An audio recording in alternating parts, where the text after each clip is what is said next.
So let's talk more about kind of the animation aspects, because again, I've completely gone off like on one on loop groups because they're just amazing and you can go for hours. But in terms of the animation, what really kind of draws you to kind of recording animation? It's just, with animation, it's like live action, except the dialogue is, times 10, because it's way more personality, way more push and pull and dynamic, and animation is really about trying to explode through the medium. Like, you want to hear that the voice needs to leap through the TV, kind of. So it's the same thing, but just it's just way more of everything. So, in that situation, we're typically using large diaphragm microphones, like U87s or Neumann 170s. We use a lot at Warner Brothers, and all nice close recording. It's maybe this far apart, King's Speech sort of thing. They're right there.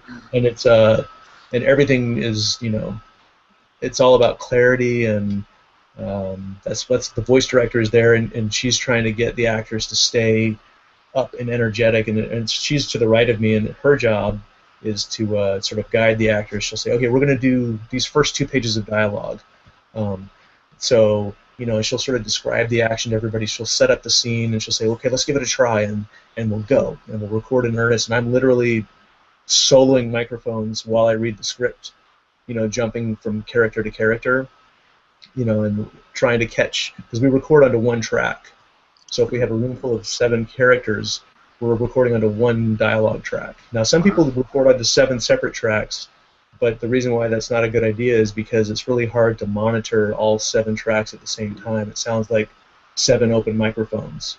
So you really can never tell what you're getting. So we go onto 1 track, and we just have to tell the actors that they can't overlap, because I need to cut in and out of each one. So I've pre-marked my script, and I'm reading, switching. Sometimes I mess up. It's okay. We go back and we catch it. But I typically do my best to stay with our run that we're doing, and we'll finish that, and the voice director will say, that was great. You need to, on this line, you were a little bit flat. You need to be more up. And she'll give a second round of sort of direction, and we'll take a second stab at it. And then at that point, maybe we have most of the scene done, and now it's only about maybe 1 or 2 specific lines that are still not quite there. And then they'll just go and pick up those specific lines rather than do the whole run again. And they'll go through the whole script that way, maybe 1, 2, 3-page runs twice for backup, and then just the specific pickups.